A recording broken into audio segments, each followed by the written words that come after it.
you tricked me before. I didn't trick you. I thought we were on, I but just we went, weren't. all right.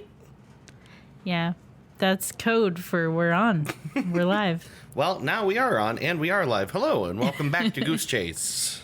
Goose Chase. Oh, God, I started to choke there. Let me try that again. You okay? Goose Chase. Yeah, that's better. We are back after a 2 weeks from the last episode here. Just one. We're 2 weeks out. The last one we released was 2 weeks ago. Because we didn't do one last week, but we did one 2 weeks ago. Yes, we skipped 1 week. Yes.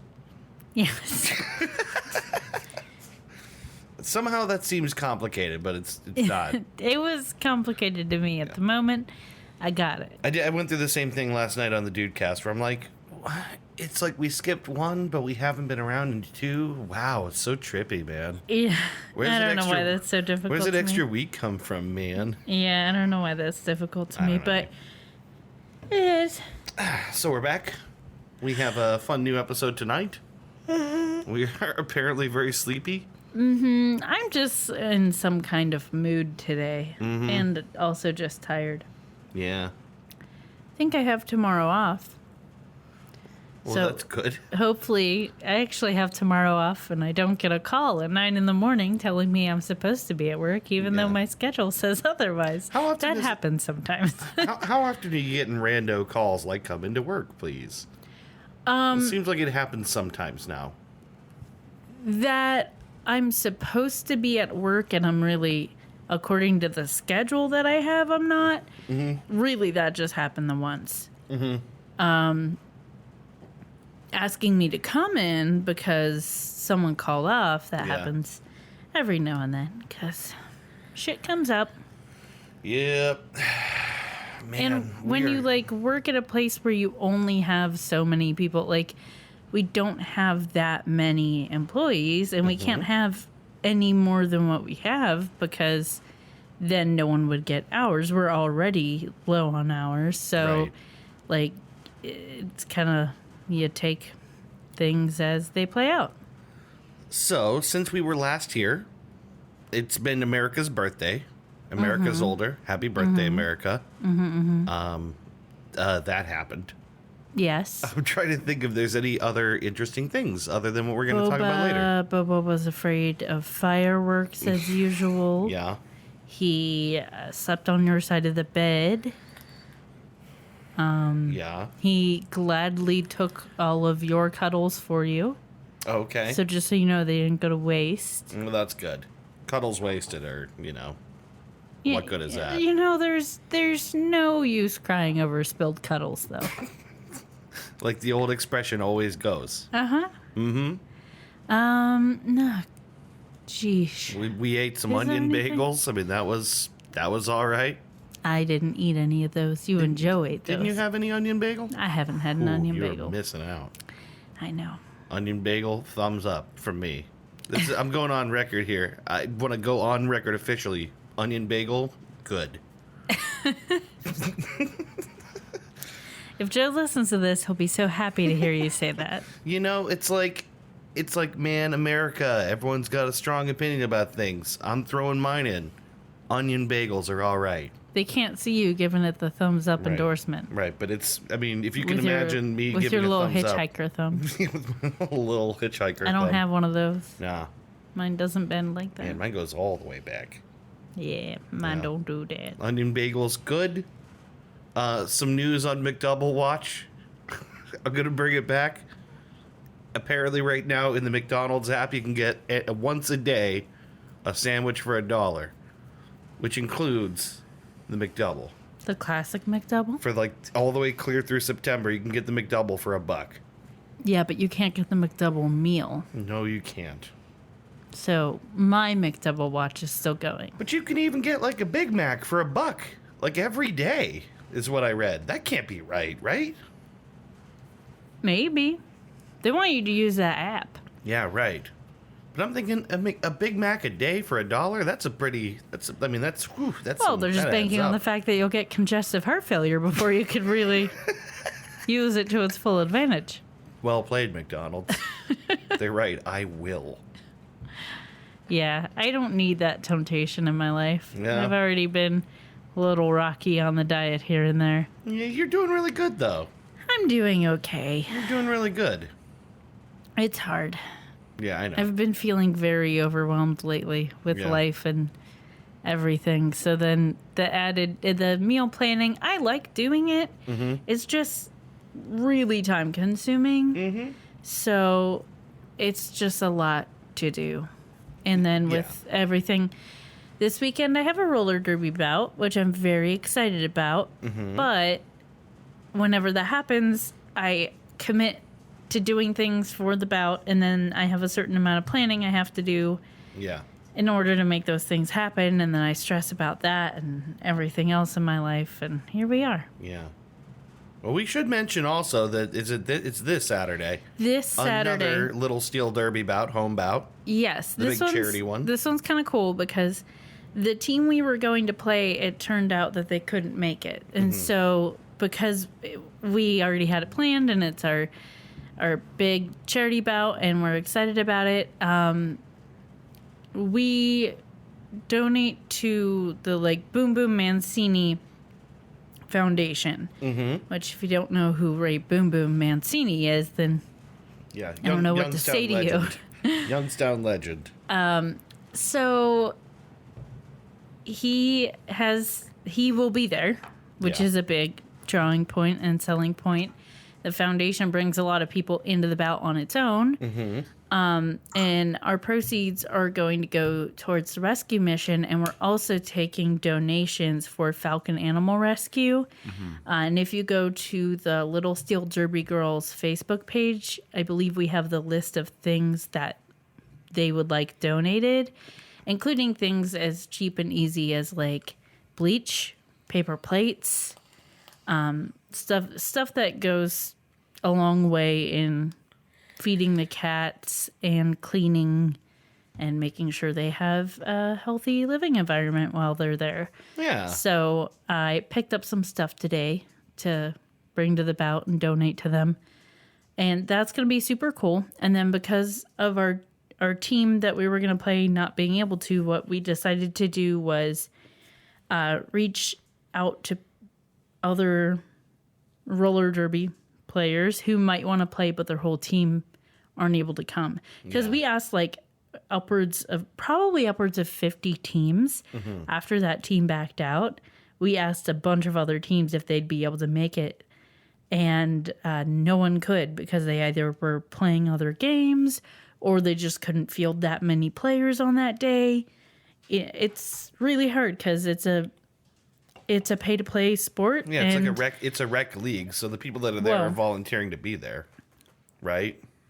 Yeah, technically we're not a rec league, but yes, it's like a volunteer adult sport. Yeah, okay. So everyone's schedules are up in the air, Okay. So there are multiple people when we were doing these calls and reaching out and seeing who could play mentioned, hey, the whole team can't, but individual members might want to. So the idea of making this bout Little Steel Derby Girls versus the World came up. Yeah. So our opposing team is going to be called The World. And it's basically guest players from a bunch of other teams who wanted to fill in and help us out. So I believe one or two people who have played for us in the past but aren't currently playing for us are in the mix as well. Okay. So that is really exciting. I think it's going to be really fun. Yeah. I'm doing a little game during halftime. Oh, there's another one. Because I knew you did a game at the last one. Yes. This is a different game. Okay. This is Chuck a Duck. Oh, this one. Yeah, that's right. So I have a couple hundred rubber ducks. Just a normal thing for someone to have? Uh-huh. Don't think too hard about it. I talked about on the podcast last time that they were mailed to my house. Yeah, so you were all excited that's what they were for. And people can pay to get a duck, and during halftime, people are going to toss them at targets on the in the middle of the rink. Yeah. And whoever gets closest to or on the target will win a prize. Also, I'm going to have special gnome ducks. I have received them. And those are going to be a little more expensive, but you'll get a cute additional prize, which I'm in the process of figuring out what that is. Yeah, that's cool, though. Yeah. It's going to be a lot of fun. If someone's listening to this right now and it's not Saturday the 14th yet, Yeah. come join us on the 14th. It's Check going to be us out. sweet. Dave will be there. Yeah. Probably some of my family and friends will be there. Yeah. It just seems like it's going to be a really cool It's time. going to be cool. I think it's actually going to be a pretty busy one because Boom Boom brings in a lot of Freaking people. Boom Brings in a Boom. crowd. How cool is that? You want to come see Boom Boom Mancini watch roller derby? I do. I know you guys want to see Boom Boom. Who doesn't want to see Boom Boom? Who doesn't want to see Boom Boom? I don't know anyone. I just like saying Boom Boom. I know you like saying Boom just Boom. You're fun to making say. it kind of a weird thing. It's fun to say Boom Boom. But yeah, it's going to be a really good time, I think. I'm Yeah. excited for that. I think so, too. All right. I guess it's kind of it. I don't know. It's a lot of the stuff I want to talk about is all going to be part of the main segment. What did I do while you were away? Not that much. Not that much. You did things. You painted a figurine, or was that maybe that wasn't while I was away. I can't remember. It all blurs together. Oh, I think it was. It was because my dad stopped by while I was in the process of painting that. Yeah. And he stopped by because he wanted to drop off some garden stuff to you and you were out of town. Right. So I was there. Doing some painting. Yeah. Yeah, that's a thing I do. But so much of what happened over the last week is stuff I want to talk about later. So it's Yeah. hard for me to provide any kind of update until we get to Then I it. think maybe it's time. You mean it's time to play that famous game that's been sweeping the internet? Mm-hmm. Our famous Trues and news quiz? Mm-hmm. The game of true news and fake news? Mm-hmm. The game in which you provide 2 false stories and 1 true story, and I have to guess this true story from the false stories? It's time for Truth and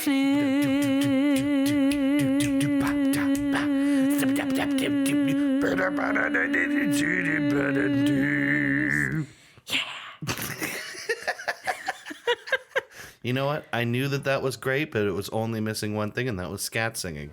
Yeah, there it was. Yeah, knew it. Nailed it. Super nailed it. All right. I'm happy with that. I'm in awe. Let me. We might just cut that out and repurpose it later.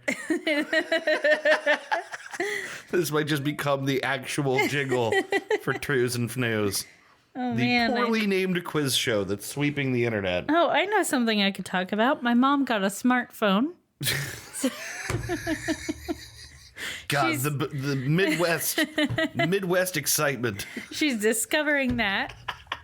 Yeah. Every time she posts something to Facebook, she tells me, even though I see, because I'm also on Facebook. Wait, so she's posting to Facebook and then going, Christy, I posted to Facebook. Yes. Wow. Like today, she was like, I posted a second picture. I posted a picture of Zoe on Facebook. And I was like, yes, I saw. I'm friends with you on Facebook. Congratulations.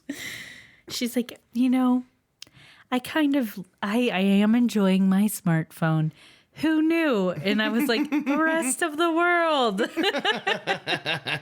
But I'm glad that they're happy with their phones. It was a long time coming. Yeah, right. And, finally I can send her emojis without them turning the rest of my text into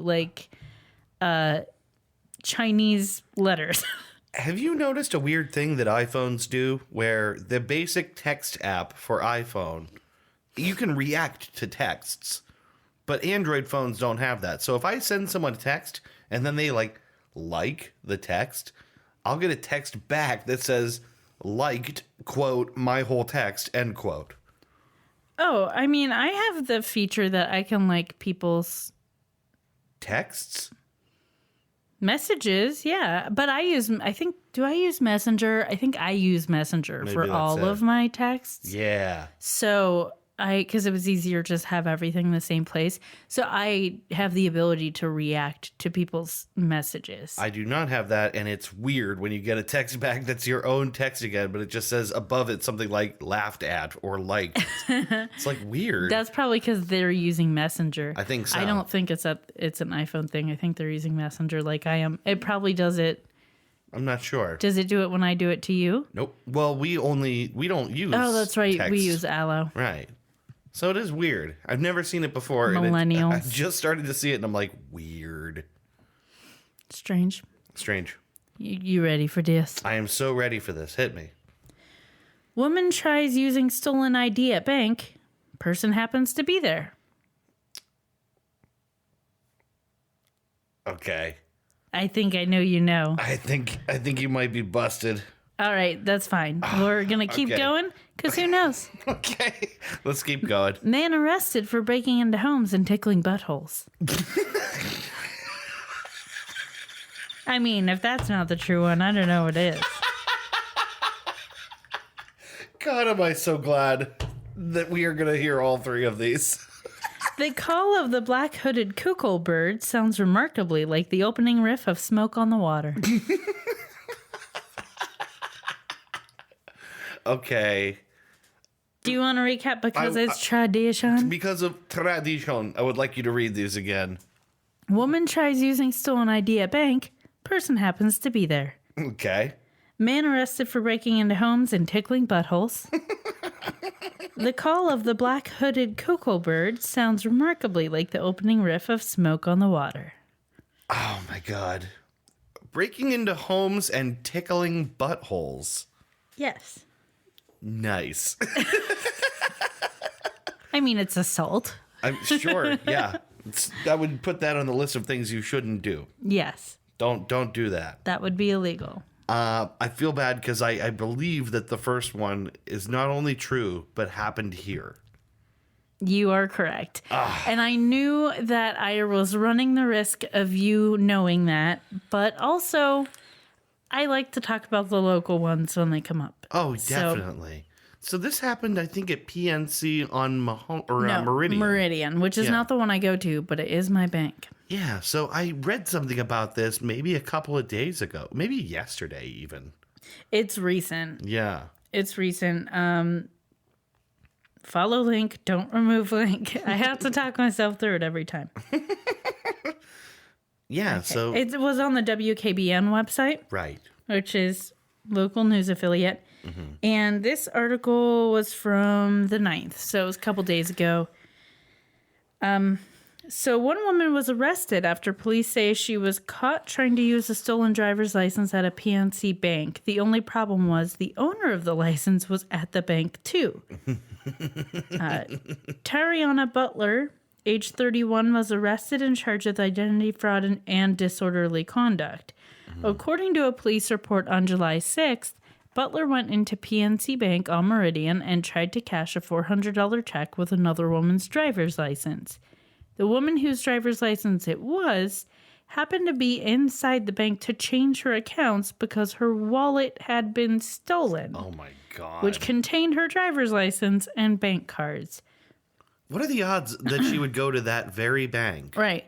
When the teller realized Butler was using a stolen ID, she walked over and alerted the owner of the wallet and called police, according to a report. When police arrived, they say Butler was running from the bank and the other woman was chasing after her.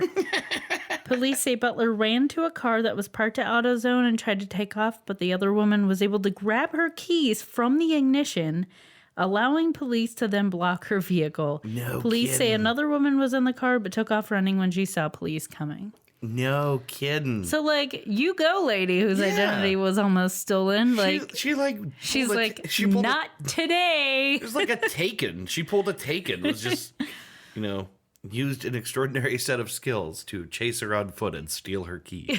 Yeah, I love it. Classic Neesons. Yeah, it's good for her. Yeah, I'm glad she got And her. for that teller for being like, yeah. this is that chick. This isn't you, it's that chick.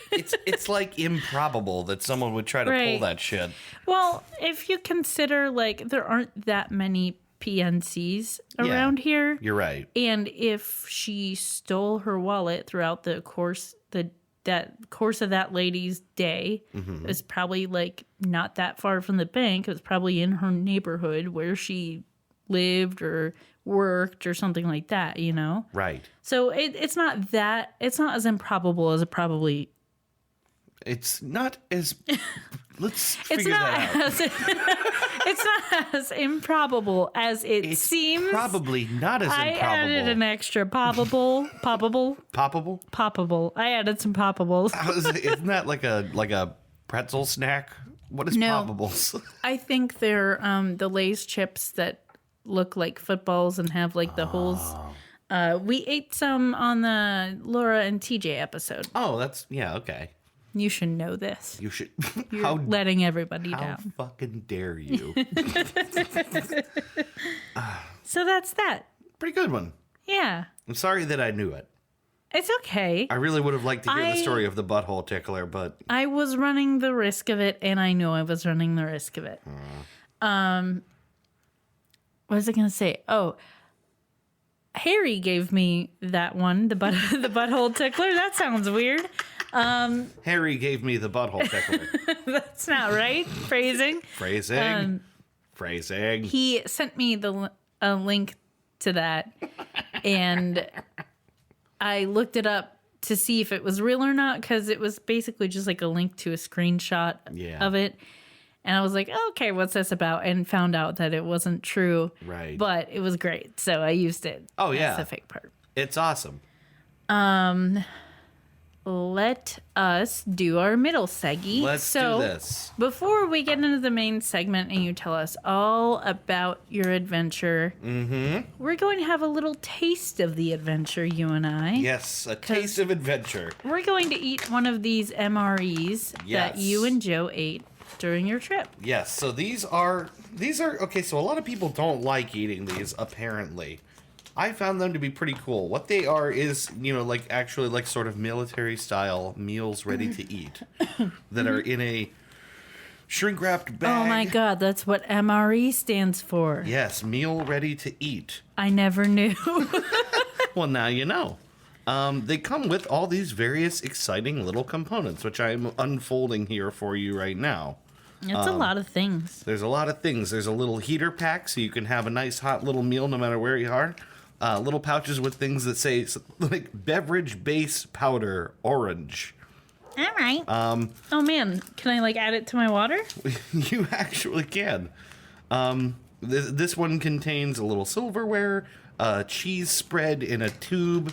These must be crackers. They're often crackers. What is this? Oh yes, wheat snack bread. Don't know what that is yet. This says beef snack strip, which is almost definitely jerky. Hoo boy. And what is this? This is, There's gonna be lots of opening sounds. I'm sorry, guys. Sorry, guys. This is chocolate banana nut muffin top. Oh, man. The top. Just the top. They know what it's about. They know the top is the best part. There's also a small pouch which contains things like salt, chewing gum, little things, little napkin. Actually, I think there's toilet paper, a small portion of toilet paper. Which is interesting, to say the least. I mean, they're really concerned about the whole meal, beginning and eating all the way to the end of digestion. This is a hot beverage bag. Can I use that spoon to stir this? You certainly may. In? So what I'm going to do here... This is a Dayglow orange color I wasn't expecting. This is one of my favorite things about the MRE is this little clever heating pouch. So it's a little plastic pouch that you tear the top half off of, and then there's a little bit of sort of speed involved in here, because what you got to do is get the rabbit. Wait, they give you speed too? Man, this pouch has everything. Wow. What do you know? So this is what we are having for our little MRE dinner is beef ravioli in meat sauce. It comes in this freaky opaque green bag. Yeah. Kind of don't love that. Which you slide into this sleeve. And you also need to, and there's some coordination involved here. You got to be a little bit quick. So you put some water in this little heating pouch, and then you fold it over and you tuck it in, and it just gets real hot real quick. So let's see if we can do this in a coordinated manner. I'm just going to pour some water in, close the thing up, tuck it in behind the ravioli. It's going to start getting hot here, probably before I can finish doing this. There we go. And all right. Oh, the ravioli's coming out the bottom. Oh no, all my raviolis. Oh no. All right, and then tuck that all neatly together. And there we go. And it's now sitting inside this little pouch guy. And in a minute here, you'll even be able to hear it sizzling. What this also does is it describes on there, like, on this little pouch, there's a little thing explaining, like, what the point is of, like, all the calories they provide you and what happens if you don't eat enough and strange little things. It says here, you are more active during field training, deployment, and combat than in garrison. You need to eat more and drink more water or other fluids in these situations. So just a little friendly reminder that you gotta eat. There we go. This is starting to finally heat up there. So should I open up some of these other things? Sure, let's do it. So we've got... I think this is the muffin top. Yep. It's suspiciously flat for a muffin top, which I think is kind of funny. I mean, my muffin top is not flat. I'm going to tell you that. You can actually... I can hear this thing sizzling. Uh-oh. It's actually bubbling out the top in a way that I don't think it's supposed to do. Not even sure if this is... It's a oh, very... boy. Oh, boy. This is just the muffin top here. This is not supposed to be doing this. Oh, no. It's... Oh, no! Yeah. Are we going to die? I don't think so. Is that just steam or is that chemicals? It's just steam. Okay. It's supposed to make steam because it is making it's heating up the water in there. Okay. It's are we gonna die? I saw something spraying out of a bag and you had just said "oh no" multiple times. That's true. I did not inspire a lot of confidence. I apologize. But yeah, it's just not supposed to bubble water everywhere, but I didn't fold that in properly, so that's okay. This is wheat snack bread that I'm opening now. Now that wheat snack bread is probably going to be really nice with that cheese sauce that's in that little pouch. Do you want to open up the cheese sauce? Sure, I'll open up the cheese sauce for us. This is really like a very interesting little thing. There's like, a lot to this meal. It's a little, yeah, it's actually kind of a big meal, surprisingly. This does not look like wheat bread. It's not going to. There's much of what is in an MRE does not really resemble, quote, food, end quote. You know my But it favorite does part taste about okay. this? I can see the outline of the little preservative packet in the bread. That's... Let me get a little pic of that. Right, like it was like sort of vacuum sealed so well. Right, these see the are obviously indentations. kind of like vacuum sealed. And Right. I like that. It's Okay. not bad. Okay. I Is that a encourage you- beef stick? Yep, there's a beef stick here. I encourage you to put some cheese sauce on that wheat bread bad boy if you wish. Also, they give us salt. Is that a moist towelette? I think that might be the toilet paper I was talking about. Well, let me get in here and see. This is my favorite. This original beef stick. Individually sealed jerky stick. I'm alright with that. There's moist towelette. There's instant coffee. There's Enjoy 0-calorie sweetener. There's a There's tasty little... non-dairy dry creamer for coffee or tea. There's hot sauce, baby. You gotta get some of that. Oh, what a dream is this? There's 2 chiclets. Yeah, that gum disintegrates really quickly. Fair warning. But it's okay. And then there's like a little... This is the toilet paper stuff you're talking about. Yeah. It's just a nice little... I thought when I saw that... I can't even get it out of there. I don't know how you would unfold it to use it. I actually thought it was really nice that they not only You're feed so you, thoughtful. but also take care of the poop that you're going to have. Yeah. That's really nice. Well, you figure if you are using this, like, you are in the military, they Yeah. gotta take care of you. Right. And the convenient thing about these for our trip was just basically that you have everything you need to eat all in one little bag. These things don't spoil, basically for like 20 years.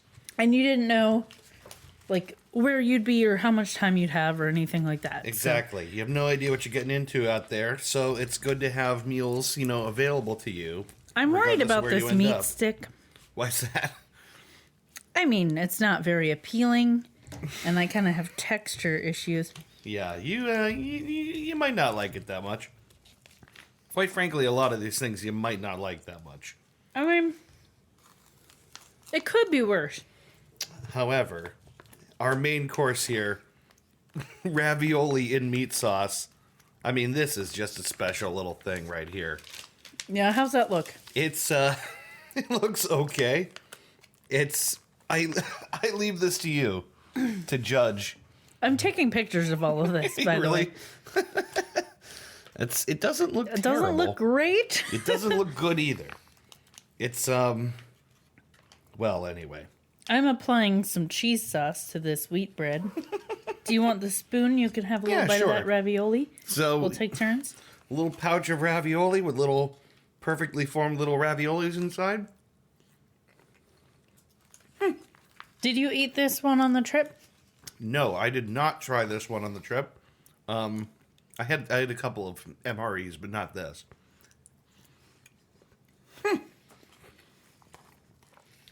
The bread tastes like a bread product.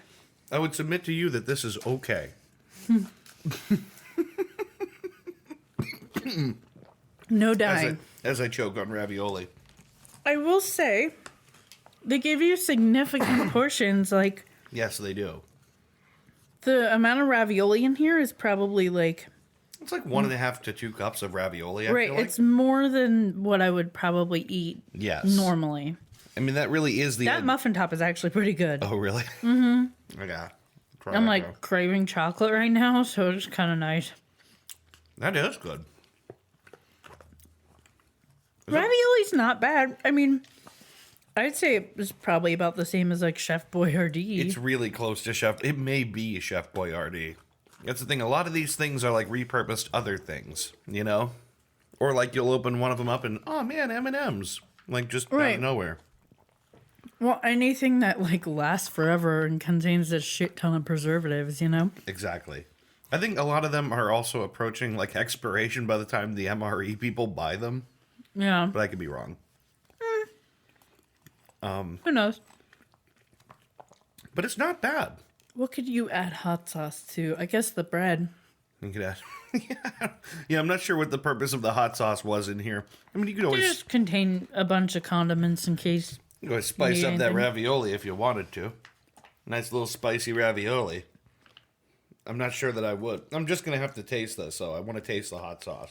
There's nuts in this muffin top. Yeah. Like, it's I not like it. it's not all robot food or whatever. It's like actual food. Want to try some of this orange flavor drink? Yeah. Whew, that hot sauce is almost definitely Tabasco. Yeah. Yeah, That makes definitely. sense. Let's see what this is all about. Yeah, you know what? It's probably Tang. It kind of tastes like Tang. I'm imagining it's Tang. I mean, but they don't make Tang anymore. I don't know. Do they not make Tang? They don't make Tang. Why do they stop making Tang? In the early 2000s. Really? I had no idea. Pretty sure you can't get Tang anymore, and Tang was way better than this. You know what our favorite thing to do with Tang was? What? Now, as an adult, I call it the diabetes special. But as a child, it was delicious. We would take fruit roll-ups and get straight Tang powder and put it in the middle of the fruit roll-up and just roll it up and then eat it. Oh my god. Who was supervising us? You know what? Clearly no one, If you did this as an adult, everyone around you would go, ugh, right? my god. It's just like adding straight sugar to an already sugary product. It really is. Did you try the bread? I haven't tried the bread yet. This is the last thing I haven't Try tried it here. with a little bit of cheese. Okay. There's a little bread product. This it's odd because it's like definitely not exactly bread, but it's in the shape of It's a in the piece of shape bread. of like a piece of toast. Really kind of cute. I like it. It's like I'm pretending to be toast. Today I'm bread. Tomorrow I'll be pita bread. That's not bad. And the cheese sauce isn't really that bad either. I mean, it's Velveeta. It's essentially easy cheese. Yeah, but in a packet instead of a bottle. Right. Not bad though. I went back for more of the ravioli. Ravioli. Yeah. It's not bad. I think the whole meal is not bad. And again, it's like you can consider like the conditions in which some people are sitting down to have like something really strongly resembling a normal meal. Right. The fact that you can, eat something like this stationed inside like, like a cave somewhere is really like a marvel of engineering. If I was in a situation where like this was my meal option, I wouldn't be upset with this. Yeah, This is fine. Exactly. It's like, especially considering how hard it can be to get food and, like proper food any other way. Mm-hmm. This is the real deal. So Not so bad. Thank you, U.S. government, for finding some way to Frankenstein ravioli inside this pouch to me. Are these official, like, military ones, or are these just... I'm not 100% clear on this because I think a big part of their marketing efforts seem to be focused around making it seem like it is. I mean, it's got, like, the seal of the Department of Defense on it, right? And it also says it's U.S. government property and commercial resale is unlawful. But, like, Joe bought 'em. Right? So I'm like, I think it's part of the marketing, maybe. Mm-hmm. I don't know if they're actually official, sort of like if anyone is actually eating these. Mm-hmm. Eat more of that muffin top. Save me from myself. Okay. But yeah, no, it's to me an open question of whether they're legit. But they are pretty good. I'm going to have, as my little end of the meal, going to have one of these chiclets. Have one of them chiclets. You got to round that out. Yeah, you want the other chiclet? No, Are you okay. sure? Yeah, I'm okay. Then I'm just going to have fucking both chiclets. Have both chiclets. Go crazy. You know, of all these things, the chiclets are the one that I can't open. Yeah. I got them. You got it. Just had to squeeze them out of there. They're pretty solid. The whole thing is pretty solid. Those chiclets dissolve really quickly, but it's nice. A little bit of fresh mint after you eat. Yeah.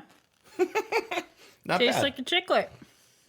So, anyways, yeah, this is a really interesting little thing. Do they still make chiclets? I think so. Because I was going to say, if not, this MRE was put together back when they still made chiclets. That's entire. I mean, like I said, this stuff is supposed to last years without spoiling. Yeah. Up to like 10 to 20 years or something. I believe it. Uh-huh. Miracle of modern engineering Yeah. and food science. Pretty cool. Yeah, pretty cool. I'm into it. And not something I would eat, obviously, all the time. Right. But it's good to know that if you're in a bind and you have one of these, not so bad. If you have a couple of these in your trunk, you will not starve in a situation where you end up marooned somewhere. Yeah. That's kind of cool. And I think it's like a more than healthy portion size. Yeah. Well, it's designed to, provide you with replacement calories for a really, really active, day. Yeah. Not So- for me. Right. Not for us sitting around talking about things, But like, Which is why we're not eating the whole thing. We're Yeah, just having bites. Yeah, you might not. I might eat more of this in a minute. You're welcome to it. But anyway, I guess that's kind of it for the middle segment. So maybe we should take a break here and come back in a few minutes with the main topic for this episode. I'm going to eat more of this. I'm going to drink more of this Tang type beverage Okay. while I eat my chiclets. Not a great combo No, because mint and orange doesn't really go together. not great. But that was my fault. All right, I did this to myself. we'll be back in a minute with the main segment for this episode. So right. stick around. Bye-bye.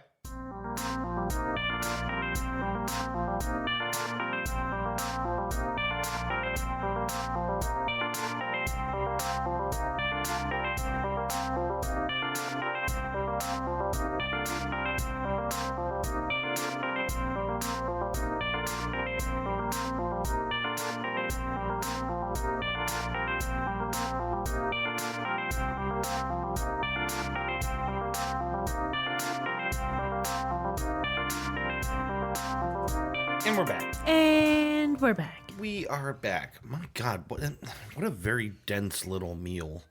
Yes. I'm feeling like a rock in my belly. Yes. I'm thinking it wasn't even. I'm thinking it was that bread. Well, it was basically a rock made of bread. I think so. It was a We bread discussed. rock. We looked at the calories, and it's about the same amount of calories as 2 regular slices of bread. Yeah, but just smushed down like into a Yeah, little real bread. dense. Yeah, Yeah. it's all right. I do like that it's shaped like a piece of bread. But it clearly, like, it doesn't look quite like a piece of bread. It's got, like, perforations in it. Yeah, I'm pretending to be bread. It's, you know what it reminds me of? Huh? The pizza crusts from the Yes, the Lunchables pizza Lunchables. crust. Yeah, that's what it's like. That's a texture. Yeah, that's exactly what it's like. It's like Which dense. makes sense because it's another thing that, like, lasts forever. Yeah, right. Wonder how long a Lunchable will hold up. I don't know. Let's do Probably the a while. experiment. I think we need Okay. to do the experiment. I think we need to get a pizza Lunchable, set it on this And look table. at the expiration date. We'll just set it on this table and we'll wait to see until it gets real weird. It's going to be fun considering you do other podcasts here and Right. we podcast here. And We'll put I have a shelf that I'm going to put down in this room. We'll just set it right on the shelf. going to be the experimentation corner. Yeah, it's going to be the check out this shit shelf. And on there is going to be one pizza Lunchable slowly rotting. Yeah, that sounds good. Yeah. Sounds like a good use of space. I mean, I think so. So you want to talk about the main segment here? You want to do the damn thing? So Dave went away for a week. I did. Well, not quite a week, but part of a week. He abandoned me. That's He right. abandoned me. He left me behind. Yeah. I had a case of the vapors. Well, it Well, he was was a gone. week. It was Friday to Friday.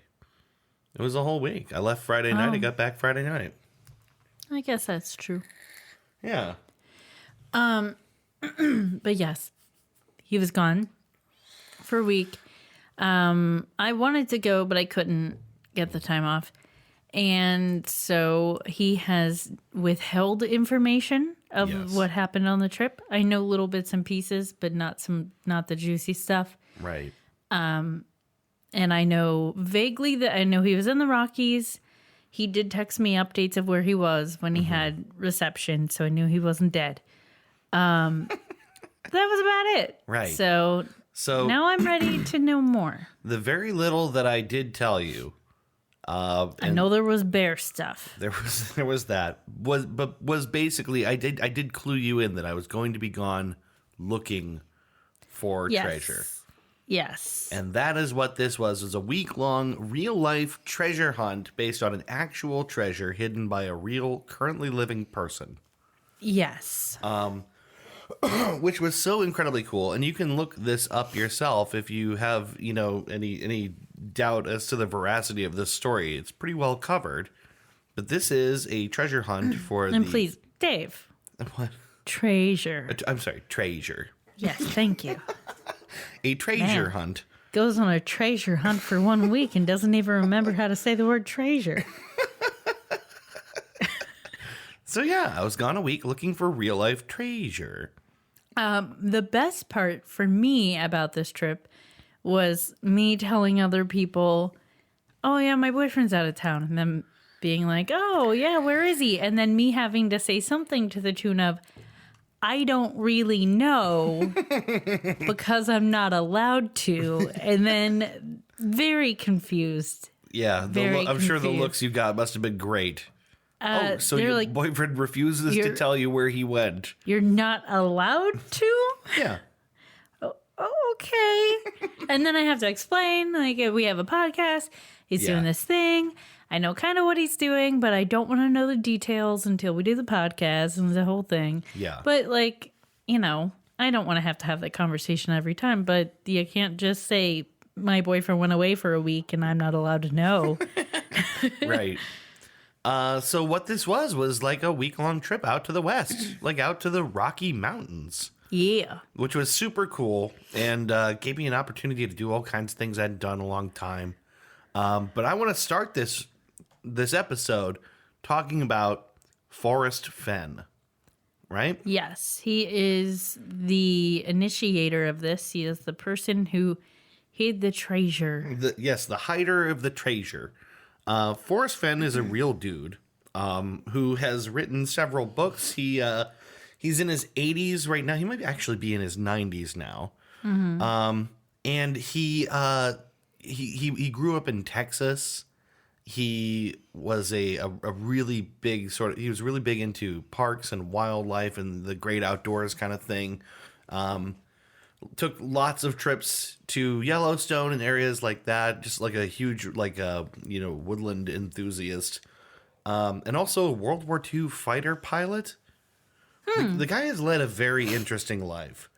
But the relevant thing to this story is that across the course of his life, at one point he took up antique dealing and collecting things and art dealing, and he picked up and acquired a lot of very interesting things along the way. Made some coin, that's what you're saying. He did make some coin. He acquired a ton of gold, most relevant to this story. A lot of old gold coins, a lot of double eagles and things like that. Lots of gemstones and just, very unique, precious, rare stuff. I can see you're looking up the treasure itself right now. Well, no, I wanted to see what he looked like. Oh, okay. That's what I was looking at a picture of him. Yeah. I don't know why I imagined him to look different than this, because this is exactly the kind of person who would hide gold in the wilderness. Yeah, something about him makes sense when you see him. He has a little Indiana Jones hat in this picture.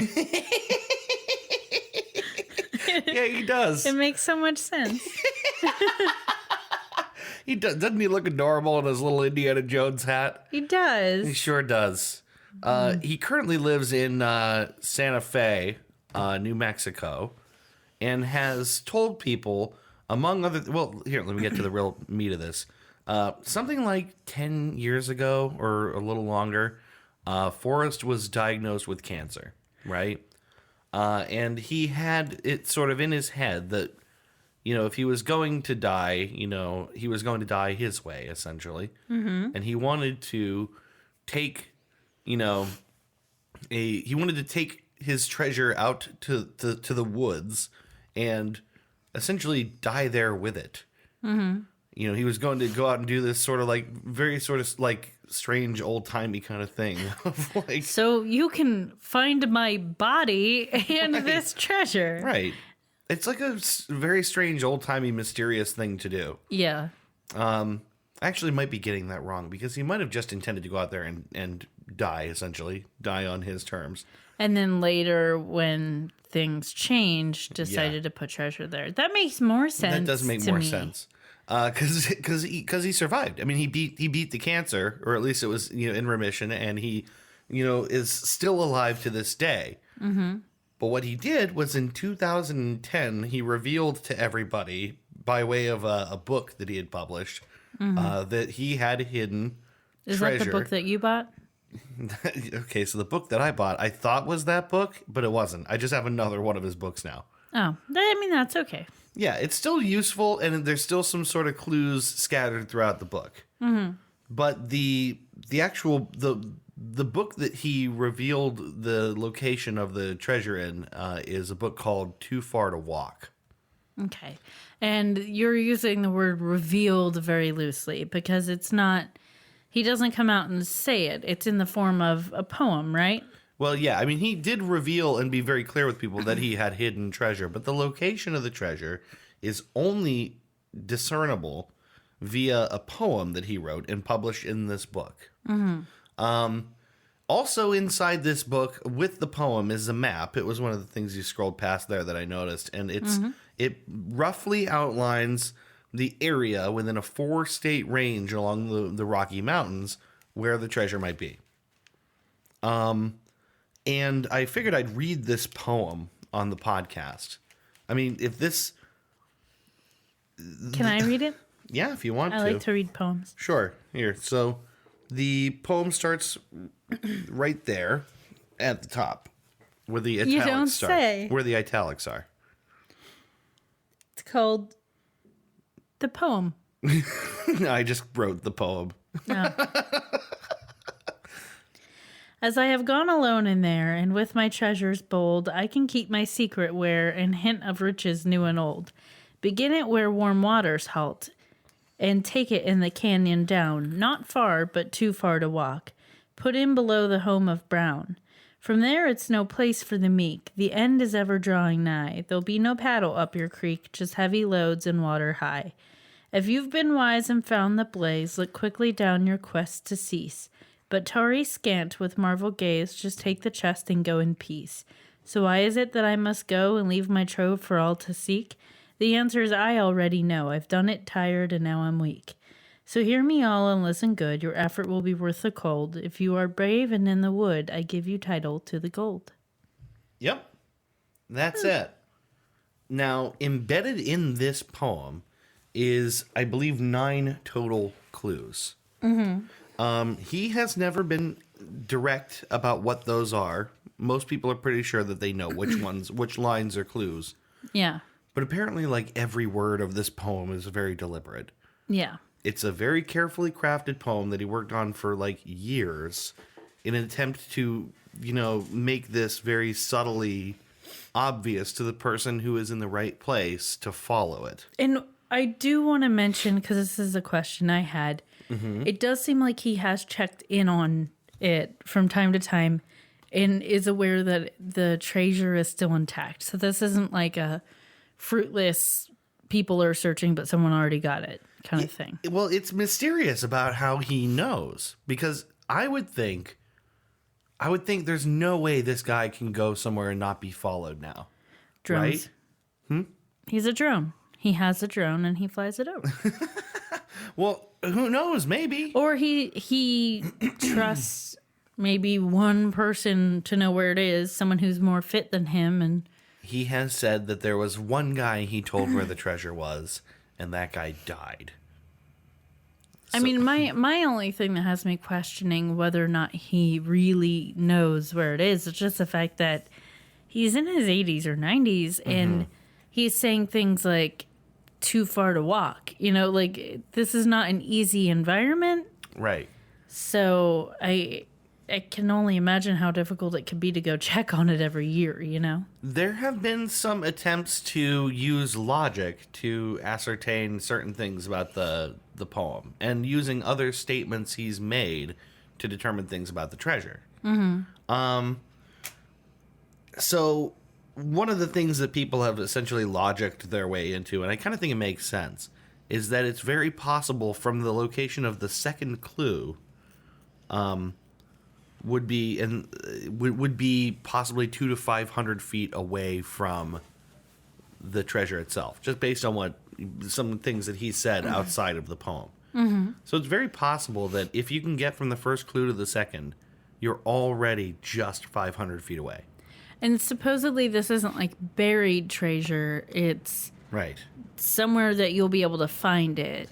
That's now, an important distinction. It's not under the ground. My other thing that I brought up was, now he supposedly was checking on it, who knows how frequently, but things change in a wilderness. So who knows, the wind didn't blow dirt over it, or something eroded, or there was a rock slide, or flooding, or a tree fell and is obscuring it. Like, any number of things can happen in nature, not to mention animals. Right, so exactly.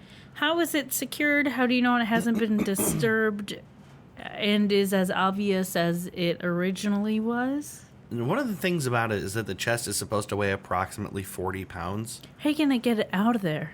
And what's that? How are you going to get it out of there? I don't know. I mean, it's not incredibly heavy, but it's heavy enough to, like, sit tight. And it also might be heavy enough to sink in something. Yeah. So it's like, I would think that he would have considered all this. He was relatively careful about a lot of aspects of this. But who knows? I mean... So what you do is you locate it. Then you go and you buy a radio flyer wagon. You come back... Toss it in your little wagon. Toss it in your little wagon. Naturally. That doesn't look silly or anything. Nope. Grown man with a radio flyer wagon. Walking into the woods. So my buddy Joe and I decided to actually take on trying to find this treasure. Treasure. Treasure. Now, this was like basically a month and a half worth of planning and research and studying of maps. It was a very difficult process searching through a lot of areas that didn't turn up anything good. You were very excited when you found out you were going to be doing this. Yeah, I remember that day. Yeah. You're like, I'm going to go. I think I have to go look for treasure. It was all I could think about. Mm-hmm. I mean, it's super exciting. You know, how often do you get a chance to do something like that? It's exciting. It's the kind of thing that when you say you're going searching for treasure, most people are like, you're off your head. Like, oh, yeah. Like you're crazy and you're making something up, because that's the trope. Right. But the fact that it is like pretty widely known to be legit, like it's a cool thing. Like I said, I really wanted to go. Yeah. There's always, there's always more opportunities to go out into the wilderness, right? It's true. There's one of the things is there's a very serious contingent of people who do not believe that there is any treasure.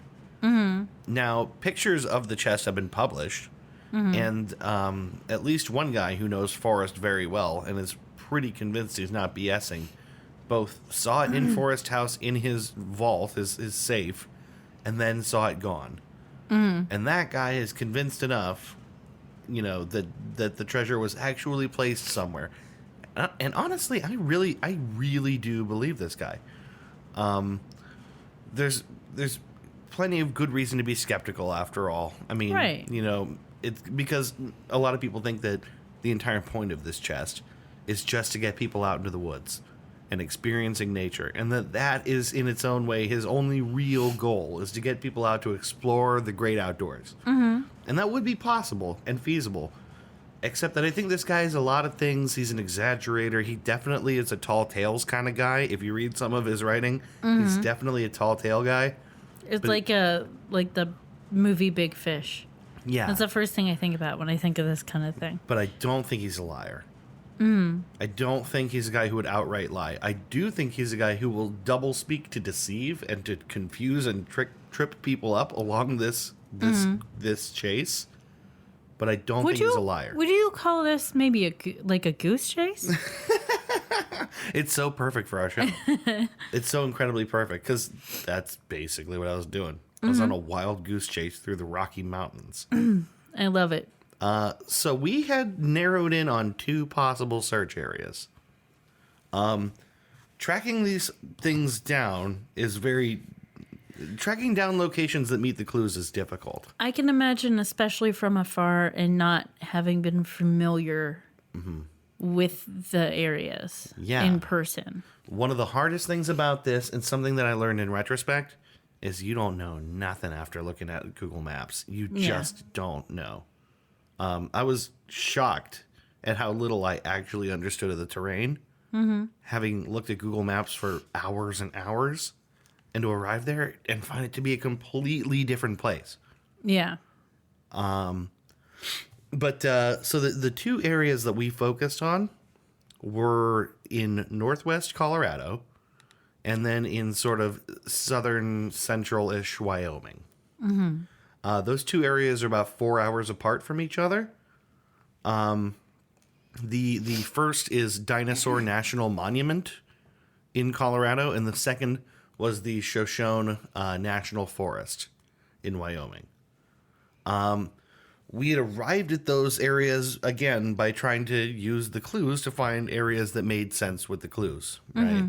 So, the case in point, our starting location in Dinosaur National Monument was a place called the Gates of Lodore. The Gates of Lodore are a fascinating and very beautiful natural formation, carved into the mountains by millennia of, like the Grand Canyon. The way that just a river carves its way through. Yeah. And there are these really giant cliffs on either side of the Green River, right? So that was what we considered possibly to be where warm waters halt. The idea being halt is a word that what do you do at gates, right? You halt at gates. So we thought, okay, this is possibly a subtle indication that would be our starting point. But when we got there, we were shocked to see exactly how little you can do on foot from the gates. And this is one of the things that really tripped us up is we had sort of studied the map from overhead and thought, okay, well, once you're here, you could walk down the river along this side and get to this place and then walk off there. We were shocked to find that that's not the case at all. Once you're at the sort of location we started at, you're stuck. You can't go anywhere. You can't walk into the river, and there's no access around. You guys mentioned, is this where the forging the river happened, or is that at another point? That comes later. That was the epic conclusion of our trip.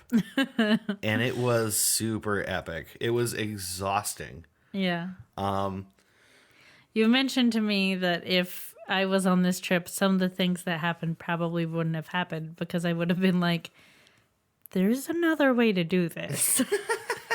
Well, yeah, it's like pretty possible that you would have, if you had been there, you'd been like, no, this is not, we are not going this way. That is stupid. But we, intrepid explorers that we are, just kind of took what was probably not always the smartest path around. But let me talk a little bit more about the gates of Lador here. Yes, please. So we stopped there the first day, and we camped. We built camp, and we had explored a trail that walked up to the gates. And discovering that there wasn't a whole lot that we could do, we basically stopped there, and we stayed the night. And the second night, or the second day, essentially, we decided that we were going to have to go somewhere else and explore around a bit. We weren't sure exactly where we were going to go. It took us, again, we drove there. We drove there from Cleveland. It took us from oh boy. So it took us. You left Friday night. You picked him up at the airport Friday night. And you stopped that night a little bit past Chicago. Which was about 6 hours. Yes. It took us until basically sometime early Sunday to actually arrive there. At which point we were completely exhausted. There was like a little bit of like a midday nap on Sunday and a little bit of exploring around before we decided that what we needed to do was essentially have a night of rest and then take off looking somewhere else the next day. So Monday, having done a little bit of exploring around that area, we set off looking for other areas, other search locations within the general area that might also match our clues. There's a big sort of central like question about this poem, which what exactly in the hell is the home of Brown, right? No one can figure this out. It's like there's everything is named Brown. Yeah. Which is so infuriating. Like if you set out to look for the answer to this poem, you'll find it a billion times. That's the thing. It drives you crazy. And so many people have driven themselves crazy with solutions that don't make sense. Yeah. The best part of this, by far, is the feeling of superiority you get when you read other people's solutions to this problem. Because you read things and go, that doesn't make any sense at all.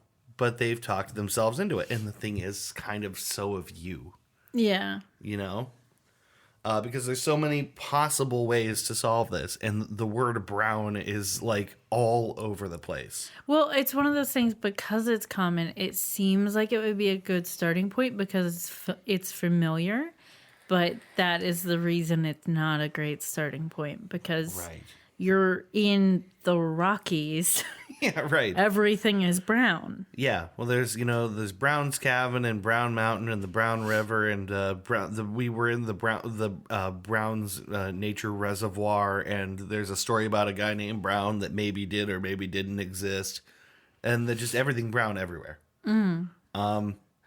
Funny enough, if you could believe it, people have literally dug up porta potties looking for treasure because they thought that a toilet was the home of Brown. That is not a joke. I love that. That is absolutely the truth. I love that, and I love that they think Forrest Fenn would hide his treasure in a porta potty. I know. Well, because it's like the other thing that can be very helpful here is going, but wait, this is going to be a place that he was going to deposit his own body. Right. Is he going to crawl in a toilet and die? Porta potty.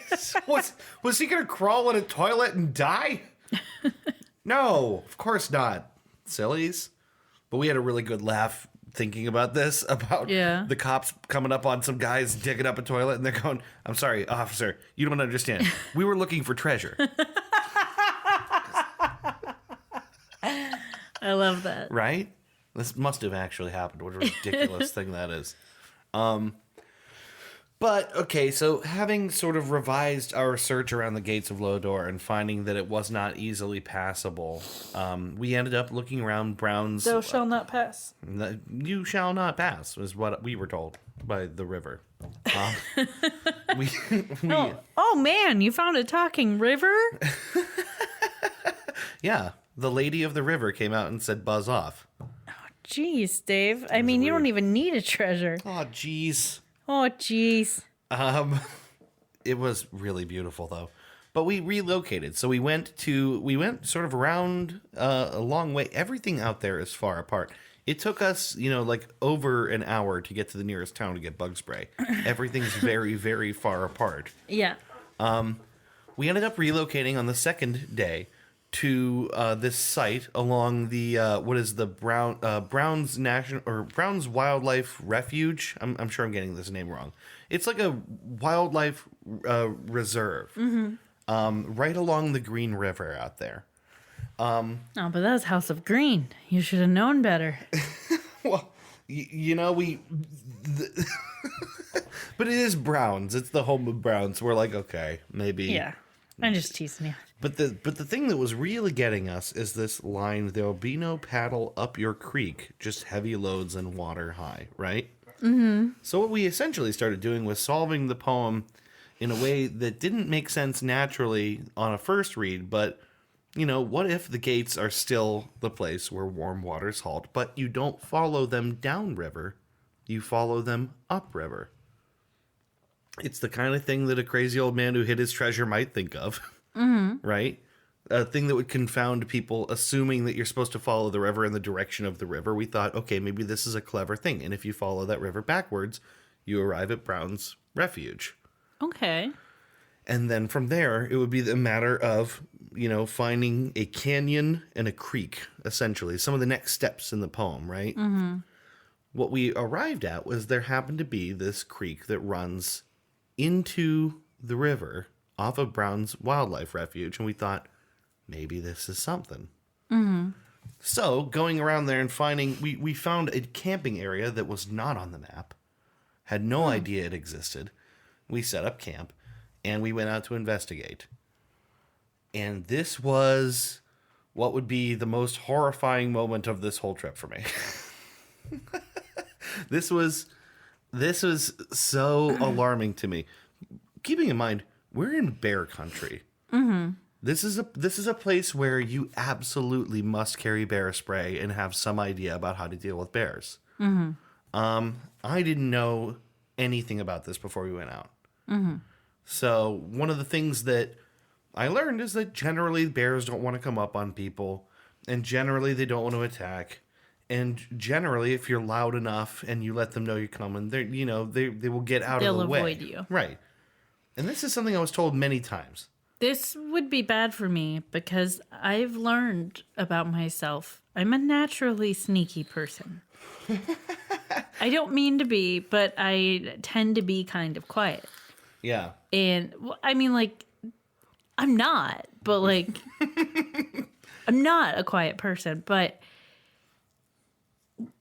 moving, walking, moving. Yeah. I lived with my friend Hillary at one point, and during that brief time, she continuously forgot that I lived with her because I just stay in my room, do what I had to do, and then I'd be like walking down the hall and she'd go to leave her room at the exact moment I was passing by and she'd go, oh my God, I forgot you lived here. And I was like, thank you. So sneaky. And I accidentally sneak up on people all the time. Just naturally sneaky. I wouldn't want to do that to a bear. I just thought of the Milford Academy from Arrested Development, the boys who are neither seen nor heard. And it's like a private school where, like, even in class photos, everyone's hiding behind something. That's good. Yeah. So we went out to investigate the area that we were at. We went specifically to look after this creek. The name of the creek is now escaping me. And we found where it meets the river. And it did indeed sort of dry up as you go out, which, you know, there'll be no paddle up your creek made perfect sense in that light. It's a dry creek, right? So we went to kind of follow it, and we discovered that it went into this area that was sort of closed off. Like, you can't really walk down into, but it's basically this big, giant, open, beautiful oasis, right? It's like... you know, in the middle of, like, there's like high up trails around it, and then it dips down and into this beautiful, basically unspoiled stretch of land with tall reeds, and, you know, the mountains are around the distance and all that. We're walking up and looking at all this around like 7 o'clock at night. Still lots of daylight left, but it's kind of getting dusky. Yeah.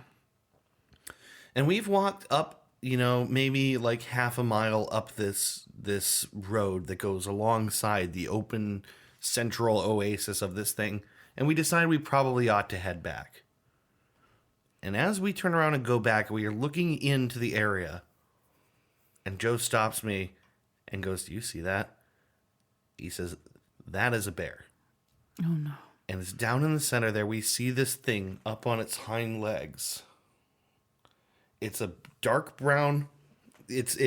We see a bear on, you know, a dark brown bear with like a light brown belly, and we stop. We like freeze. I like remembering how I felt about this at the time is still gets Terrifying. my heart going. Yeah, I could tell. because the thing is, it stopped and looking right at us. Oh, geez. It sees us before we see it. You know. So we do the thing you're supposed to do. We just sort of walk backwards carefully. So how far away from you would you say it is? I would say it was about 300 or 400 feet. Okay, that's pretty close. It's close enough that, you know, it still seems far, but, you know, would have been able to cross. I was going to say, really I could quickly. cross that pretty fast. We back up. We're trying to strategize ways to go any other way, right? Right. But it's becoming apparent to us that there isn't another way down. So we're going to have to go past this thing, and at one point pass it as close as like 100 feet. To go past that way, and to make things worse, it would be between us and it would be high reeds that you can't see through, right? So we wouldn't know where it was. I don't like this. I know. So we walk back up to the ridge to look at it, and it's still there on its hind legs, right by this little tree looking at us, and we both just kind of have our hands on our bear spray. We're just kind of watching it, and it turns its head to the side. And immediately we are relieved because that is not a bear. Wait, what? It was not a bear. What was it? It was this odd moose-looking animal. It was... On its hind legs? That's the thing. It appeared in every way to be a bear on its hind legs. Uh-huh. When it turned its head, we saw its long face. But when it was facing us, we couldn't see that. Okay. So it's just a really tall moose? It was like a moose, but with no antlers. There's these little tiny nubs, basically, which we didn't notice at the time. We couldn't see at the time. So, having made the very brave and heroic decision to reapproach a bear, we were greeted with the happy reality that it was not a bear. Which also made all the previous strategizing about how to get out of there really funny. Yeah. We dubbed him Big Boy. He did mention that. We named him Big Boy, and he also had a little son with him. Aw. Which was kind of adorable, but it was the way that we talked about this was like from his perspective, like sitting out there going, "Hey, son, watch this," and just like pull his head back, do this weird thing. I bet they'll think I'm a bear. Oh shit, they're running away. This is awesome. And then they're back. Oh, watch this. Just do a stupid little pose again, and then oh no, I think they figured it out. We gotta get out of here. So that was that day. We went back, we camped, we slept that night out there. I was convinced for a large portion of the night that we were being surrounded by mountain lions. It was... Man, next time you do this, we really have to get on some anxiety meds beforehand. Well, the thing is, the way my tent was laid out, every time I moved, there was a rustling under the tent, but it also wasn't coming from... The sound was very confusing because it's this very little backpacker tent, and the grass is very long, so it sounded like things were going around my tent, like walking around my tent. Right. And even I would hear noises that sounded like crunching when there was nothing there. So it was really, really trippy. The next day, we go back out to the same area we had been at. We looked around. We discover maybe a 2-minute walk from where we camped. Bear tracks. Actual bear tracks. Right outside where we were camping. Without a doubt, there actually was a bear that we did not see. Yeah. Pretty nearby. Print as large as Joe's hand. Fairly large, bear track. Yeah. We also were debating on going down into this area where we had seen Big Boy. Mm-hmm. But by around 9 or 10 o'clock, we started to hear rattlesnakes. And a lot of them. It was surprising how many rattlesnakes. It sounded like 10 to 15 rattlesnakes had to be out there just as we were walking by. I didn't know that was a thing. Yeah. Like they just rattled all the time. The thing is, they rattled when we walked. Okay. They would hear us go by or we'd say something and they would rattle in response. That's another thing about rattlesnakes. It's kind of the same thing like with bears is the rattle is a warning to you. Mm-hmm. They don't generally come after you. But if they hear you, they'll warn you to stay away. Yeah. And we had walked, besides that area, farther down another path. So how did you figure out that sound was rattlesnakes? How did we figure out that sound was rattlesnakes? We were fairly certain that it was. It was in response. It was always in response to a noise that we made or like emotion. It would kind of follow us. I'm just asking because I'm not that big of a nature person. I'm not sure that if I heard that. Right. Kind of an abstract sound that I'm not used to because I've never really been around a rattlesnake. I don't know that my first thought would be, oh, that's a rattlesnake. Right. Well, I relied on Joe's expertise there, and he has, some more experience with outdoor stuff. It sounded like what I knew a rattlesnake to sound like. So we didn't see them, but we were very certain that there were a great number of them. And that's an area where rattlesnakes live. Mm-hmm. So we were... I mean, your first tip was that it's called rattlesnake condo. Yeah. Yes, rattlesnake condo. Not a great place to stay. It's like a retirement home for rattlesnakes. So we decided another thing at this point, which was that Forrest has been very clear about the fact that he would not place the treasure would be in a place that is safe, that you would feel comfortable bringing your kids.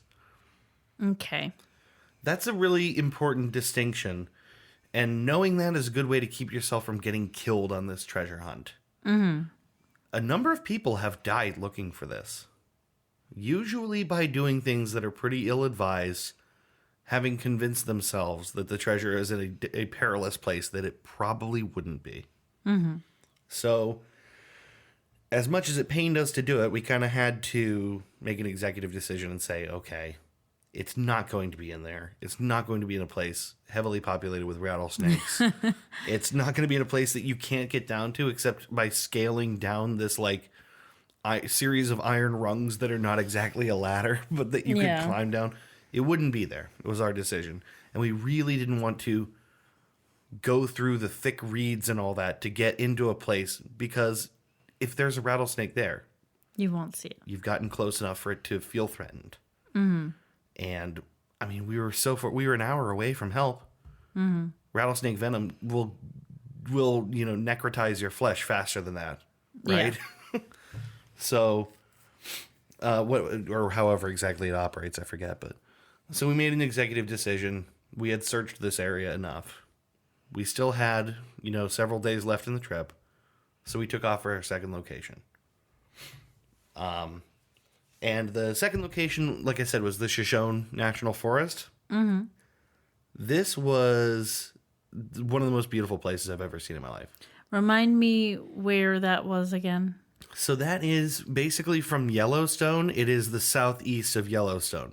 I mean, what state? It's in Wyoming. That's the one in Wyoming. Mm-hmm. Okay. There were some things about this area that were really promising to us. Number one being that Forrest Fenn is a member of the Buffalo Bill Cody Society. He's like a contributing, member of the society, and the Buffalo Bill Cody Museum in Cody, Wyoming is full of stuff that Forrest donated to it. Okay. He's like a pretty so it would regular possibly visitor. Make sense for the place where he would want to take his own life. Maybe Yes. a place that he spent a lot of time, and that's a thing that's important to him. That makes sense to me. Lots of people have suggested that this treasure is in Yellowstone. Mm-hmm. Lots of people. Our thought on this was just that, well, people have searched the hell out of Yellowstone. Mm-hmm. I mean, it's like the number one most likely place for people to be looking, and they haven't found it. So we thought, what else is in the area? What can we investigate? And we were looking, in particular, at a stretch of along the Wood River in Shoshone National Forest. Part of the reason for that being that the end of the poem closes with, "If you are brave and in the wood." Mm-hmm. So we thought, okay, is that an indication? Possibly. There's a brown mountain out in the area. I mean, all of this information is not unique to our solve. People have pointed this out as a possibility before. Mm-hmm. There is also, out in that area, along that river, is Amelia Earhart's cabin remnants. A cabin that was never completely built. But Forrest has expressed admiration for Amelia Earhart. He was a pilot. She was a pilot, So we thought that there's some other additional reasons, but we thought this might be a good place to look. So what we did was we drove basically down a forest road as far as we could until we hit a place that was impassable to us. Mm-hmm. The thing that's crazy about out there is that like the river crosses the road in all these different places. And there's a lot of things you can't get to in like a Chevy Cruze. Yeah. I mean, that's basically what we found is like, you really can't drive across all of that. There's areas where it's several feet deep, Mm-hmm. So we parked the car as close to the area we wanted to search and walked. And our hike was 4.6 miles up a mountain. Jesus. It was exhausting. This is one of the hardest things I ever did. Like, I still kind of can't believe I did it. 4.6 miles does not sound like that much. For the record, I'm proud of you. It taught me some stuff about myself. Really, and I'll get to that later, but I learned some things. 4.6 miles is not all that far in general. It is really difficult up a mountain. Yeah. It is really difficult when your shoes are full of water.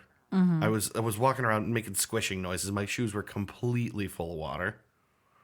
We had to cross the river by foot at several points, and there was no way around. Mm-hmm. Which meant, at some points, taking little baby steps with water up to like the mid calf or up to your knee, and trying not to get swept away by an active river current. It involved this what felt like a forever hike up. It just felt like it kept going up and up and up and up. We brought a water filter and we were drinking filtered river water, mm-hmm. which was a strange experience. And to make all of this even more humiliating, people kept going by in 4x4 vehicles and just kind of looking at us. Because no one walks that road. Yeah. No one should. Yeah. It's not meant to be walked, which we didn't know.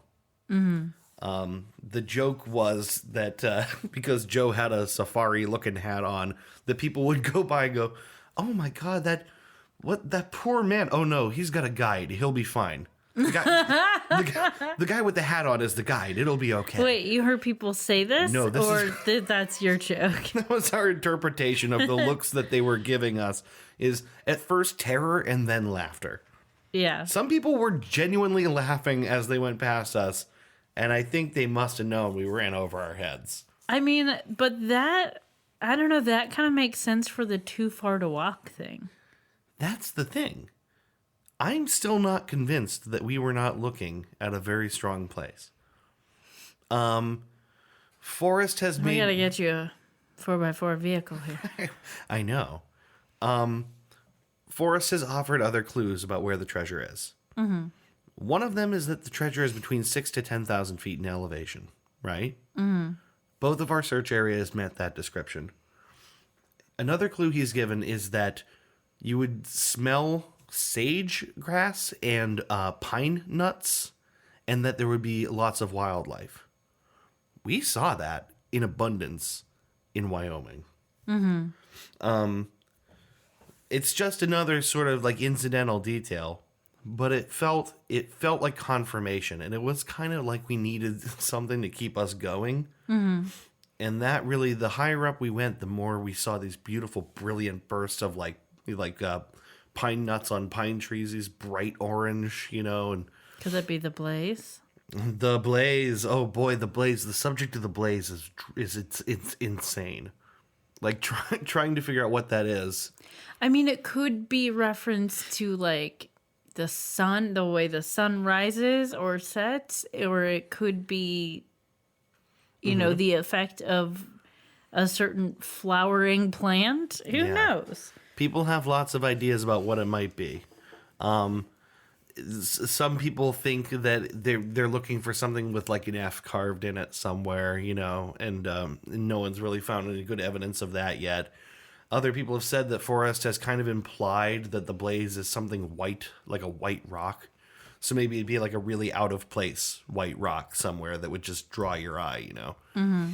It had occurred to us that at some point we could try and figure out what the blaze was as much as we wanted, but it would ultimately almost definitely be something that you would see and just go, that's it. Yeah. Somehow that it would call attention to itself very clearly. Weirdly, it's just a strange little oasis out in the forest reserve, and it's called the Blaze. And all you have to do is ask them for the treasure, and they'll get it from the back for you. The blaze is you walk far enough into the woods, and then you see Forrest lighting a fire around you, and then you die.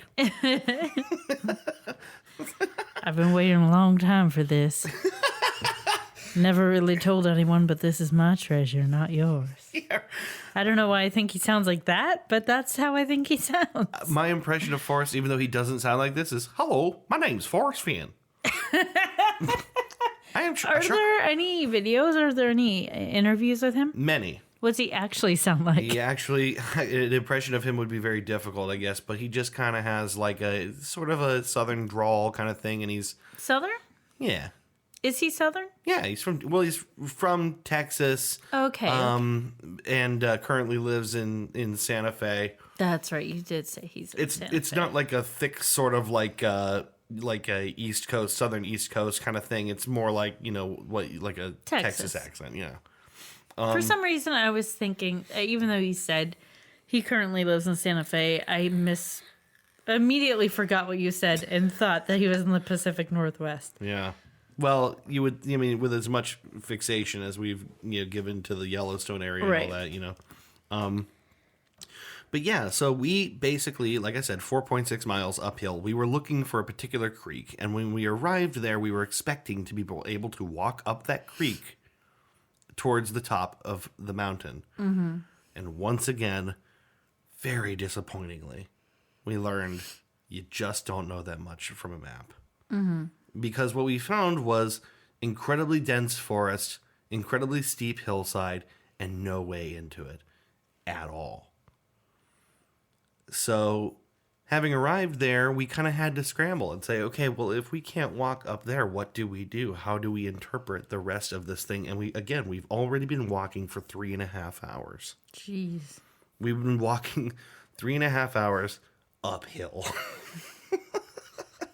So it became a serious question of what to do. We went a little further and we found this unmarked, kind of majestic campsite that is just past the creek, further along the road that we were going up, farther than we intended to go. There's a fire ring. That's the blaze. Duh, blaze. Well, you start to think stuff like this. I know. The thing is, I can't tell you how crazy this made me. I can't tell you how insane this made me. We were at this little campsite and we're thinking of camping and we're realizing we don't have wood or access to firewood. We would have to walk a great long way back to where there was an area where you could harvest firewood, and then we'd actually have to do it. And we didn't really have the tools to do that. And we start thinking about how it is that we're going to stay out there with no fire, no heat. All we've got is our little backpacker tents. And we realize we can't do it. We realize we're not going to be able to stay up here, even with our MREs. Yeah. And so the question is, what are we going to do? And we arrived at the conclusion we just had to come back. Which meant another several hours, much less. I think it was like 2.5 hours back, going downhill. And walking the entire duration of the thing back. And it was disappointing, you know? It was disappointing because you think you have this really clear idea of where you're going and what you're doing. And it just didn't quite shake out that way. I still think we were looking in some really strong areas. And I do think I will find myself going back. But, so what was, you left out the part where you tried to forge the river? No, so this was the whole way. I mean, this was like, there were like at least 5 or 6 different crossings of the river. Well, when you guys were telling me this story, it was, you said something like, so Joe was trying to convince you to do it, basically. Oh, yeah, right. Yeah, it was Joe. The fun thing about that is, like, we had reached a point where it was, like, very obvious on the way up that we were going to have to just plain walk into, like, an active current. And he's saying, no, it's fine, dude. Don't worry about it. See? And, you know, he goes ahead of me and takes his little baby steps. And I'm, like, right behind him kind of following, you know. And only after the fact does he tell me that, no, yeah, I thought that was pretty dangerous. But he just, like, continually, like, sold it to me. Like, no, it's fine. No, it's fine. No, you're going to be cool. Don't worry about it. It's going to be fine. But it was our only option. It was what we had to do. So that meant, again, like over 5 hours of walking with completely waterlogged shoes, limited, you know, water because we had to stop and filter it when we could. At some point on our hike up, and this was the most nerve-wracking part, you think that the river is alongside you the whole way from a map. When you're there, you realize at some point you split off and you're several hundred feet above the river on your trail. And we had a legitimate concern that we might not get back to it. That we weren't going to be near the river again. And that only when we got to the creek we were looking for might we have access to water. And at one point we had kind of a fight about it. Because we reached a point where it would be possible to scale down this really, like, this loose shale rock kind of hill. Like a clear, like, rock slide area to go down and get water. But it looked pretty perilous to me and didn't seem like a good idea. And he was going to go down there. And I told him, I don't think this is a good idea. I don't think this is safe. And he says, we need water. And I am going, if you want water, you will give me your water bottle. And I said, no. And he went, fine, and went down by himself. And I was really actually a little bit alarmed. I'm like, if he disappears, I'm not going to know it. Yeah. If he goes down there and gets eaten by something, I'll be standing here for hours going, when's he coming back? Yeah. So there were elements of this trip that involved some real danger, some real challenges. I think the most important thing that I got out of this, and I wanted to say something about this before we end our episode. I have been telling myself for a really long time what things I can't do. You know? And I think it's really easy to, talk yourself out of things and tell yourself that things aren't for you. Too fat, too lazy, too out of shape, can't do it. It's easy to make one day goals and say, well, once I'm in better shape, once I lose weight, that's a thing I can do. Yeah. I'm not capable of that now. Right. But it's the same kind of advice when I started expressing interest in roller derby. Like, it's something I wanted to do, but I had this mindset of maybe not yet. I don't think I'm in good enough shape. And I got advice from someone at some point that was like, no, you have to do it and let it get you in shape. You're fine. You're going to be able to do the thing. And if you're not able to do the thing, you'll get there. But you just have to try. You're capable of way more than you think you are. Like, in not just me and not just you, like in general, whether it be a mental challenge or a physical challenge or an emotional challenge, like, you just have to try to do the thing. Yeah. And you might fail at it. Right. It might not work out the way that you want it to work out, because things fucking don't. But, like, you have to try the thing. Yeah. Don't put off doing things because you don't think you can do it. That's really what happened. Is I found myself in a situation where I was saying this to Joe on our walk, was we're coming back, we're exhausted. I'm going, we'll make it because we have to. I'm just sort of saying that to myself at like the height of my exhaustion, where like I'm kind of like not clear in the head, and I'm going, we'll make it because we have to. And it's amazing what you can do when you just got to do it. And I felt like I kind of like, for myself, demonstrated to myself that there are things that are for me and that I can do that I didn't think were options for me, and that when shit hits the fan and when my back is against the wall, I am a tough fat motherfucker. And there is a lot that I can do that I have not given myself credit for. And that was a really, really rewarding experience. Well, I'm glad you had that experience. Yeah. It was I'm glad you had that experience. Like driving out of there completely exhausted with no shoes on, right? And like just feeling myself like all the pain of like the last 5 hours on me, and going, yeah, I did that. Was really, I'm really surprised overwhelming. you didn't express being in more pain the days following that. To me, at least. Yeah. Because that's a basically 6-hour hike that you embarked on. More or less. And that's more physical activity than you do. Yeah, I know. In a matter of 3 days. I know. Let alone 6 hours. Specifically the uphill part of it. That's tough. On, relatively uneven terrain. Like I think I could walk that distance flat very, very easy. Right. And let's be honest, it's not like you had the best shoes on for it. It's not like you had the best gear you could have or the most experience doing that thing. Yeah. It makes it harder. And that's an endurance hike right there. Yeah, it really was. It was like a matter of just being able to weather it and keep going, which was really hard to do. And still now, I mean, like when I got to a hotel later that night on our way back, my feet were all purple, and like even now still like the skin of my feet is like cracked looking, like they were swollen. It was terrible. Like I still am not back to normal yet. Yeah. but I'm really, really happy that I was able to do what I did. Yeah, you And did the thing. I learned something about myself. I learned a lot of things about myself. And You learned that sometimes you think a moose is a bear. big boy.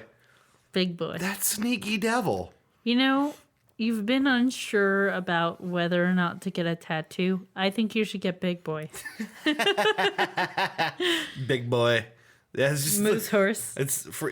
I wish our Sight Gags podcast was real, so they could see the big boy face. Well, they wouldn't be able to see even Yeah. on the Psychics podcast. True. That's the point. Wouldn't matter, I guess. Big Boy's for us. Big boy is just for us. But yeah, I mean, all said and done, at the end of this, I mean, I saw strange wildlife. I was definitely near bears. There were rattlesnakes. I heard coyotes. You heard a coyote. I heard a coyote off in the distance. There was a fox in Joe's bag. Yeah, there was a fox going through Joe's bag. I can't believe I didn't mention that. When we stopped at that little campground at the top of the trail, and we were looking at the river from there, and Joe had set down his bag, and then he turned back and looked and went, well, no, what happened was he saw something and went running, and I freaked out. Because I thought, oh my God, there's a bear, and he's running from it. Like, why are we running? We're not supposed to run. So I started freaking out. Come to realize he's just chasing after a bear. He's just chasing after a bear. Just chasing a bear. No, he's chasing a fox that got into his bag, and he had to scare it out. And I think it even got in there a second time. He said it was like looking at him. Like challenging him. It's really strange. It was just very strange. But I guess that's most of the story. I guess that's really this episode is. What a story, Mar. I'm really disappointed I didn't come back with treasure, which, by the way, I didn't say is valued at $1 to $2 million. Mm-hmm. It's like not a small treasure. It's legitimate. Having come back without it, I have this feeling like I will be going back. If you go back, I would like to go back with you. Yes. The important takeaway from what Forrest Fenn has created for people here is the title of the book that which I purchased is The Thrill of the Chase. Mm-hmm. It's something he talks about quite a bit, and I think it's something everyone can relate to on some level. The joy and exhilaration of the chase, of looking for something, of seeking out something, whatever it is that drives people. Mm-hmm. And that is very much still alive for me, and I'm really looking forward to going out and seeing it all again. Yeah. I have enjoyed hearing about it. I was jealous that I wasn't going to be able to go. I know. But I would love to go back with you and take a closer look at this. And yeah, I would love to go too. And I honestly, like I said, you and I can split half of a treasure together, and I'm good with that if and when we happen to find it. And I encourage anyone listening to look this treasure up. Look up the story. Yeah, look at the poem. Fenn's treasure, Fenn treasure. The map is available. There's lots and lots of people talking about their theories, and it's on Reddit. It's on several other websites. There's lots to talk about. Look into it, because one thing I wasn't really totally expecting. I mean, I knew I was going to go out and see the wilderness and see some very interesting things. I wasn't expecting the kind of personal, I guess, development or the kind of personal pride I would feel out of doing something like this. And I super recommend it to any of you. Yeah. To go out and test yourself and come back feeling a lot of pride out of having done that. And also just like, communing with nature is something a lot of us don't get to do very often. Mm-hmm. And it's been shown that just standing in your bare feet outside in the soil is good for you. Like it just connects you to the world. Yeah, there's just something in a good way about that it. A lot of us who don't have outdoor physical jobs don't do. Yeah. So, I'm not a hippy-dippy person, but I do believe that we should spend more time in nature than we do. Yeah, I think so. And there's more things I didn't quite talk about here, little incidental things and aside things, but it was a real adventure. Everyone should have an adventure. I recommend you go out and have an adventure. That is what I recommend. Go out and look for some treasure. Look for treasure. You just might find it. And with that, makes my week not that exciting at all. well, I snuggled with the dog. You got to cuddle a dog. That ain't bad. Anytime I get to cuddle a dog, it's not bad. Right. It worked out for me. So anyway, that is our episode of Goose Chase. Goose Chase. We will be back next week with another regular episode. I'm going to climb a mountain with my bare hands and no gear. Yes, in the intervening week, Christy is going to rock climb the entire time. I don't know. I just felt like maybe I should have an adventure. So yeah, we will see you next week with another fun episode. Drop us a line if you enjoyed this episode or if you have ideas for future episodes at goosechasepodcast@gmail.com or on our Facebook page. Yeah. And do that. And we will talk to you next week. Yeah. Yeah. Yeah, that's when it will be. All right. All right. All right. Bye-bye. Bye-bye. You've been listening to Goose Chase. We are Goose Chase Podcast on Facebook and Twitter. On Twitter, our handle is @GooseChasePod, and our website is www.goosechasepodcast.com. If you have any topics you'd like us to research, please email us at goosechasepodcast@gmail.com. If you like what we do on the show, please rate and review us on iTunes and Google Play. Want to go on a goose chase? Ooh, yes.